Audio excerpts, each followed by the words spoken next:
新娘坛，永无止境的昏途。第一页，不该抬的轿子。光绪17年7月14，子时的钟声刚敲过，夜色如墨般浓稠，浓稠的庞福能滴下墨汁来。老轿夫陈伯站在山路上，死死地盯着眼前那顶花轿，那红的刺眼，红的诡异。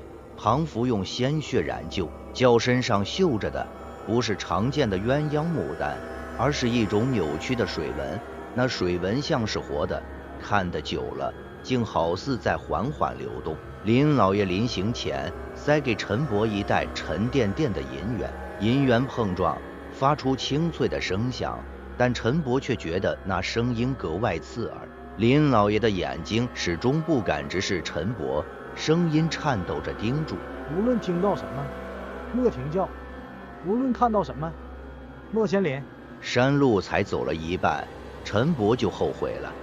那轿子轻得不像话，不像是抬着一个人，倒像是抬着一团湿透的棉絮，轻飘飘却又透着说不出的怪异。更让他毛骨悚然的是，轿杆上开始渗出细密的水珠，那水珠不是露水，带着一股铁锈味，黏腻腻的，顺住他的手掌缓缓往下淌，像是一条条冰冷的小蛇。陈伯，你觉不觉得？年轻轿夫阿旺的声音发颤，像是秋风中的树叶。轿子在动，自己动。陈伯也感觉到了，那花轿每隔7步就会向右微转，庞福被一只无形的手牵引着，朝着某个既定的方向。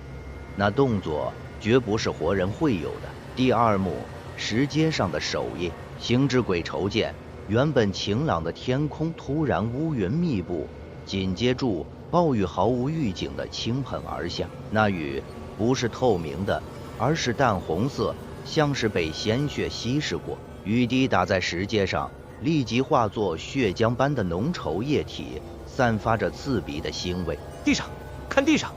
阿旺惊恐的尖叫。只见石阶表面浮现出密密麻麻的手印，那些手印新鲜的就像是刚刚印上去的，每只手印都缺少无名指，庞福是被某种邪恶的力量刻意抹去。手印延伸的方向正是那传说中从未有人活着走出来的新娘潭瀑布。就在这时，轿帘突然无风自动，缓缓掀起一角。陈伯下意识地瞥了一眼轿内，这一眼让他的心脏瞬间停止了跳动。轿内坐着的根本不是林秀娘，而是穿着嫁衣的骸骨。那骸骨的头盖骨上顶着沉重的凤冠，空洞的眼窝直直地看着他。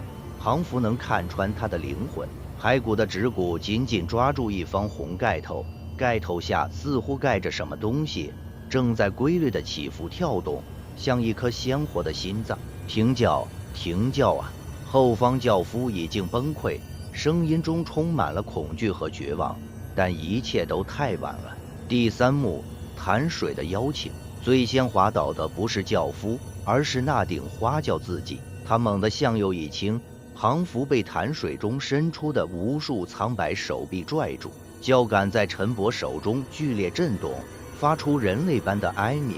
那声音在寂静的山林中回荡，让人毛骨悚然。花轿坠落的速度异常缓慢，像一片羽毛，却带住千钧之力。在触及潭面的那一刻，整个水潭开始沸腾。那不是沸水的那种沸腾，而是无数惨白浮肿的人体从潭底翻涌而上，有男有女，全都穿着不同年代的红色嫁衣或新郎服，脸部模糊不清，庞福被岁月的迷雾笼罩。他们手牵手，在水面形成一个巨大的圆环，圆环的中心正是花轿坠落的位置。轿子没有沉没，而是被那些手臂托举着，在水面上缓缓旋转。每转一圈，轿就涌出一股黑色液体，那液体散发着浓烈的尸臭，让人作呕。第3圈时，轿帘彻底掀开，里面坐着的新娘此刻竟长出了3张脸。正面是林秀娘死前的惊恐面容，那表情庞福凝固了时间，诉说着无尽的痛苦。左侧是50年前在此溺毙的童养媳，眼神中充满了哀怨和不甘。右侧的脸不断变换着，有时是未来将死于此地的女子，有时是陈伯自己女儿的脸。3张嘴同时开口，声音层叠如深渊回音：来都来，做我的教夫。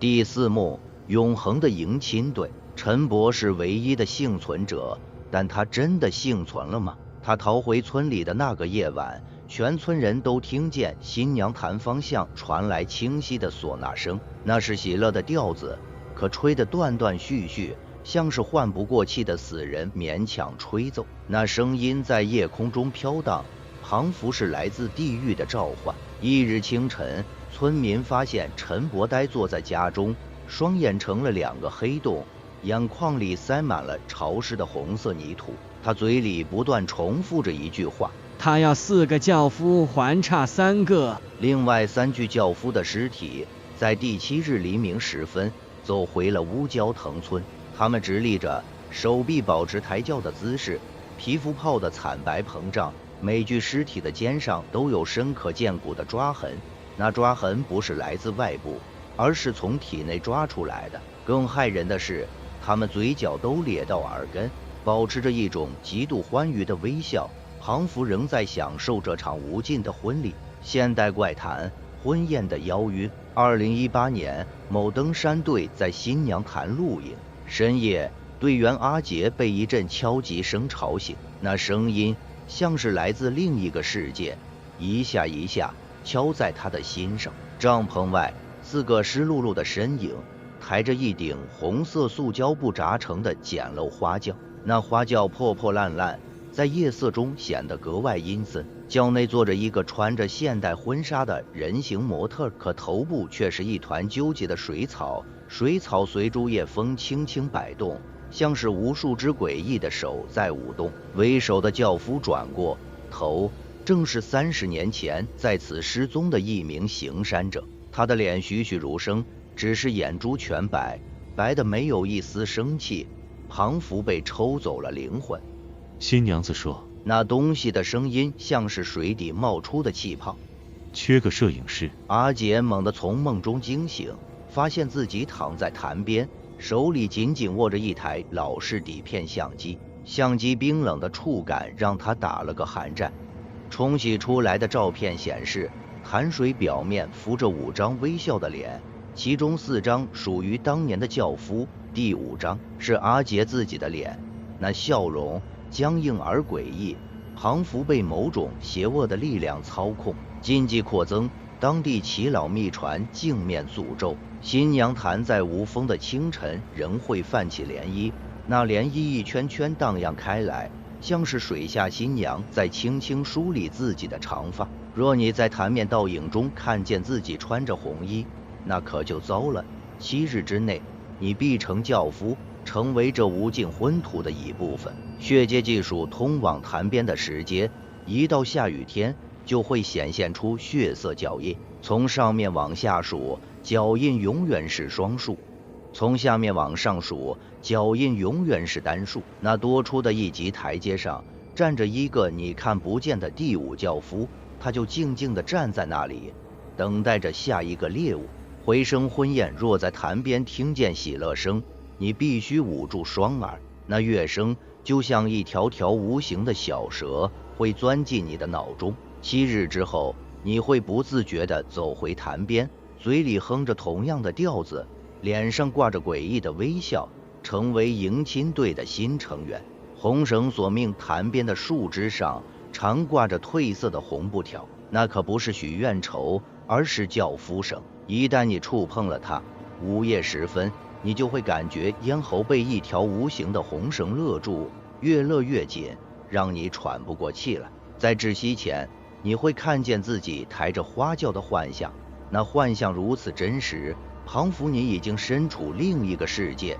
终极警示：2015年，政府曾试图用水泥封填部分水潭。施工首夜，所有工人都做了同一个梦，在梦里，他们穿着红衣坐在轿内，而抬轿的是多年前死于此地的亡魂。那些亡魂的脸苍白如纸，眼神空洞，他们的手紧紧握着轿杆，一步一步地走着，庞府永远没有尽头。隔天，水泥表面裂开无数手印形状的缝隙，腥臭的血水从缝隙中渗出，那血水的颜色红得触目惊心。工程就此停止。庞府有一双无形的大手，阻止了人们对这片神秘之地的侵犯。当地人都知道，新娘潭的婚礼从未结束，她在等待，永远在等待，等待下一波4名轿夫，等待新的新娘加入这场永无止境的游行。如今，若你在雨夜行经新娘潭路，听见身后传来整齐的脚步声和轻微的叫赶吱呀声，切记不要回头，不要停步，更不要数你究竟听见了几个人的脚步声，因为那第4轿夫的位置可能正空着，等待着某个愿意接替的人，或者那顶永远湿漉漉的花轿里早已为你留好了位置。